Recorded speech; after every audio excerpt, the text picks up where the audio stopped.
The U.S. Department of Education recently released a Dear Colleague letter to chief state school officers asking states to consider modifying their administrative procedures to expedite the spending of American Rescue Plan Homeless Children and Youth, or ARP HCY funds. The letter also updates the allowable uses of funds to meet urgent needs, and it clarifies that ARP HCY funds may be used for the following activities among many others. Motel stays longer than 3 days if, quote, reasonable and necessary to allow children and youth to attend school, and as a last resort when other funding resources are not available. The purchase of vehicles by local educational agencies for the specialized transportation of homeless children and youth, as well as reimbursing parents and youth for gas costs, purchasing prepaid gas cards, and paying for limited car repairs if such costs are reasonable and necessary. Providing food assistance if it is reasonable and necessary to assist homeless students to take full advantage of educational and extracurricular opportunities when food is unavailable to the student through other sources of funding. Providing early childhood education to young children aged birth to 5 who are not formally enrolled in the LEA but who are experiencing homelessness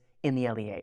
During a recent Schoolhouse Connection info session with the Department of Ed, they elaborated that activities that transition children to kindergarten, including coordinated screenings, referrals, activities to determine eligibility for subsidy, or early intervention services, including transportation to those services, are all examples of other allowable early childhood activities. Assisting youth or their parents and guardians with completion of the free application for federal student aid, or FAFSA, and many, many other college readiness and college access activities, adding staff hours to provide such assistance, and providing transportation so that homeless youth may participate in these activities. This updated guidance responds to some of the concerns raised in a recent letter sent to the Department of Education by 20 organizations, as well as concerns raised by school district homeless liaisons and state coordinators during our own webinars and office hours. The letter was also informed by Schoolhouse Connection's youth scholars who shared their lived experiences and needs with U.S. Department of Education officials. Head over to the caption to learn where you can find out more about this Dear Colleague letter and all the updates we've been sharing over on our website about ARP HCY, particularly